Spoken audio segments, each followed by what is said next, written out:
Kinailangan ng isugod si Malia sa vet dahil nag-iiyak siya at basag ang pupo.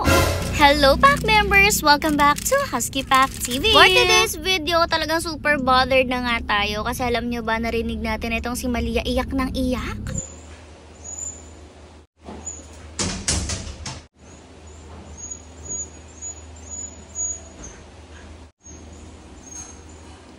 Heto na nga, nag-iwan si mother ng camera para maipakita sa inyo kung gaano ka-uncomfortable si Malia na talagang iyak siya ng iyak.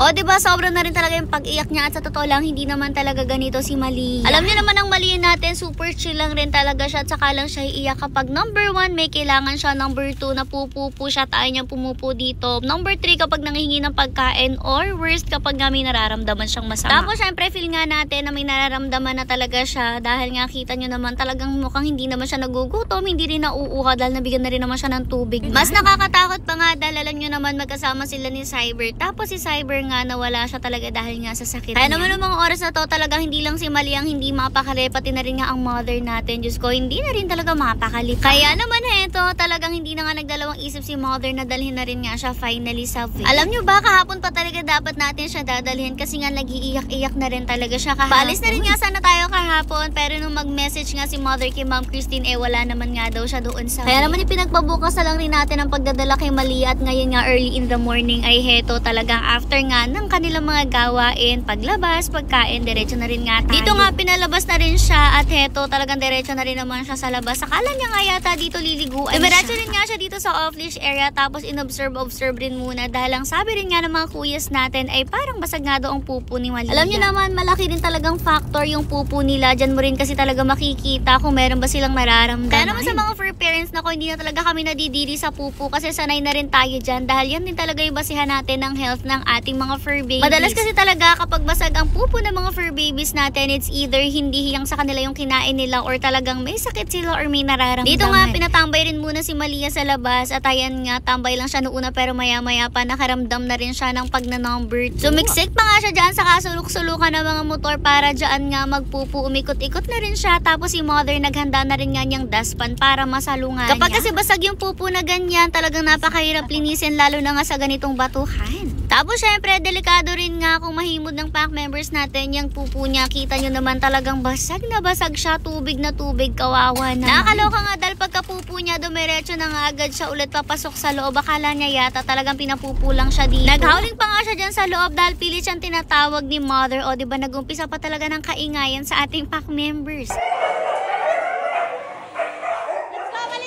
Napababa naman siya ni mother at ayan nga, dumiretso naman siya dito sa may paliguan. Akala niya yata paliliguan siya kaya siya pilit na pinalalabas ni mother. Di kasi talaga mag-guess ni Malia kung ano ba yung gagawin sa kanya at bakit siya pinalalabas. Kasi nga syempre huling maisip niya talaga yung pumunta sa vet dahil alam niyo naman palagi nga tayo nagpapa-home service na lang kapag nagpapa-vet ng ating mga fur babies. Lalo na nga kapag turok-turok lang rin, sila na rin nga yung pumupunta dito sa dami nga ng tuturok. Pero ngayon nga susugod na natin siya sa vet dahil talaga hindi na rin maganda yung kalagayan niya. Unang-una sa pupo niya at pangalawa, nagsasabi na rin talaga siya na sobrang sama nga ng pakiramdam. Buti na lang rin nga talaga at marunong siyang magsabi kasi kung hindi, naku, hindi na natin malalaman at baka makita na lang din natin siya ay nanghihina na nakakatakot, diba? Kaya naman ayan, napakabait lang din naman niya na nagpasuot ng tali dyan kay mother at ready na rin nga siyang lumabas dyan. Mukhang nagigets na rin. Ang tagal-tagal rin nga niya, nakatayo lang din dyan sa may gate habang naghihintay nga dahil naghanda pa si na mother ng mga dadalhin tapos nagpapalit-palit pa ng taling gagamitin sa kanya. Pero in fairness, patiently waiting rin naman itong si Malia, napakabait nga lang din niya dyan. Yung kasing harness na gagamitin sa kanya ay talagang napakaliit nga at kinailangan pang i-adjust sa pinakamalaki sa sobrang laki at taba ng Malia natin. Alam niyo naman, ever since talagang bilog ang katawan nitong si Malia kahit nga nung puppy pa siya, naku, bilog na bilog talaga. Ang magdadala naman sa kanya sa vet ay si Tito Bobby pati na rin nga si mother. Tapos mag-isa nga si Malia dito sa likod dahil mabait lang rin naman siya sa biyahe. Nataga na lang rin nga siya dyan, yung kumot, para nga hindi matusok-tusok yung pinaka-leather na upuan natin dyan. Bang level pa rin talaga ang kaba kapag magdadala tayo ng pack members natin sa vet, pero hoping pa rin talaga tayo na kung may sakit man siya, hindi naman yung sobrang lala na at sobrang seryoso. Anyways, bibitinin ko na rin nga muna kayo ngayon at sa sunod na video na nga lang rin abangan kung ano ba ang magiging resulta ng mga test ni Malia sa ngayon, pag-pray nyo na lang rin nga muna na sana ay okay lang rin siya at kung may sakit man siya ay hindi malala.